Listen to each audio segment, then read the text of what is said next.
Hi అండి అందరికీ good morning. ఉదయాన్నే వీడియో మేకింగ్తో స్టార్ట్ చేశానంటే దానికి కారణం ఈరోజు ఒక స్పెషల్ డే. అదే నా బర్త్డే 25th నవంబర్. ఈరోజు ఉత్సాహానికైతే ఉదయాన్నే 5కి లేచి నా వైఫ్ని 4 నుండి లేపుతూ బేగా ఫ్రెష్ అయ్యి దేవుడి దగ్గర దీపం వెలిగించుకొని దండం పెట్టుకుని ఒక స్పెషల్ ప్లేస్ వెళ్ళడానికి రెడీ అయ్యాము. ఇక స్టార్ట్ అయ్యాము. ఇలా స్టార్ట్ అయ్యాము. మా ఓనర్ వాళ్ళ పాప వచ్చి విష్ చేసింది. వెరీ క్యూట్ పిల్ల. Thank you. అల్లరి కూడా అలానే క్యూట్గా ఉంటుంది. ఇక నా డ్రీమ్ బైక్ మీద స్టార్ట్ అయ్యాం టు స్పెషల్ ప్లేస్.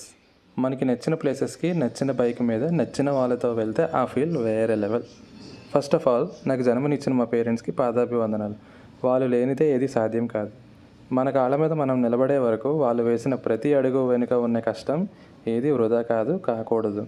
సో ఈరోజు స్పెషల్ డే సందర్భంగా నేను నా వైఫ్ కలిసి చిలుకూరు బాలాజీ స్వామి టెంపుల్కి వెళ్తున్నాం. మనం ఎక్కడ ఉన్నా ఎవరి దగ్గర ఉన్నా బ్లెస్సింగ్స్ అనేవి చాలా ఇంపార్టెంట్. సో ఇక చిలుకూరు బాలాజీ టెంపుల్కి వెళ్ళే దారిలో మనం దగ్గరలోనే చాలా ప్లేసెస్ కవర్ చేయొచ్చు. మృగవాణి నేషనల్ పార్క్ అని, హిమాయత్ సాగర్ లేక్, గండిపేట లేక్. ఇక టెంపుల్ దగ్గరికి అయితే వచ్చేసాం. స్టార్టింగ్లో ఆర్చ్ కనబడుతుంది. ఇంకా ఇక్కడ శివలింగంతో కనిపిస్తున్న కట్టడం పేరు బ్రహ్మకుమారి ఐశ్వర్య విశ్వవిద్యాలయం. ఇది ఒక గురుకులం. ఈ రోడ్ని ఫాలో అవుతూ స్ట్రైట్గా వెళ్తే మనం టెంపుల్ని రీచ్ అయిపోవచ్చు. ఇక్కడ టెంపుల్ బయటనే ఒక చిన్న కొలను ఉంటుంది. వెహికల్స్ పార్కింగ్ వచ్చేసి బయట ఆర్ లోపల కూడా చేసుకోవచ్చు. బట్ ఎవరైతే ఫస్ట్ టైం వస్తున్నారో కాస్త జాగ్రత్తగా ఉండండి మనీ మ్యాటర్స్లో. నేనైతే బైక్ లోపల పార్క్ చేసుకున్నాం. అండ్ టెంపుల్ లోపలికి ఎంటర్ అవ్వకముందే పూజా సామాన్లు, కొబ్బరికాయ, తులసి మాల, పువ్వులు అన్నీ తీసుకోవచ్చు. ఇక్కడ రావి చెట్టు ఉంటుంది. ఎవరైనా ముడుపు కట్టుకునే వాళ్ళు కట్టుకోవచ్చు. ఇక అండ్ లోపలికి ఎంటర్ అయిన వెంటనే కొబ్బరికాయ కొట్టి ఒక చెక్క వదిలేసి ఒకటి మనతో తెచ్చుకోవచ్చు. ఇంక ఇక్కడ నుండి mobiles are not allowed. So no video making inside.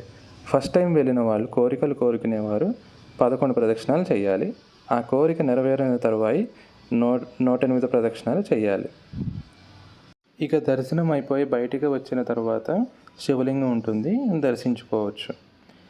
ఇక ఇక్కడే పక్కనే స్టాల్స్ ఉంటాయి, అలానే బయట కూడా ఉంటాయి. ప్రధానంగా ఈ ఆలయానికి 500 ఏళ్ల నాటి చరిత్ర ఉంది.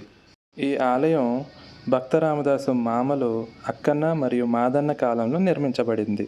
భక్తులు ఇక్కడ ప్రార్థన చేయడం వల్ల వారు పెట్టుకున్న వీసా దరఖాస్తులు అనే పనులు బేగా పూర్తి అవుతాయని నమ్ముతారు. కాబట్టి దీనికి వీసాల బాలాజీ అని కూడా పిలుస్తారు. ఇక్కడితో ఒక memorial visit for the day over. Stay tune for next part. Om Chilkur Shri Venkatesha పరబ్రహ్మణే నమః. గోవింద గోవింద. ఈ వ్లాగ్ నచ్చితే లైక్, షేర్ అండ్ సబ్స్క్రైబ్.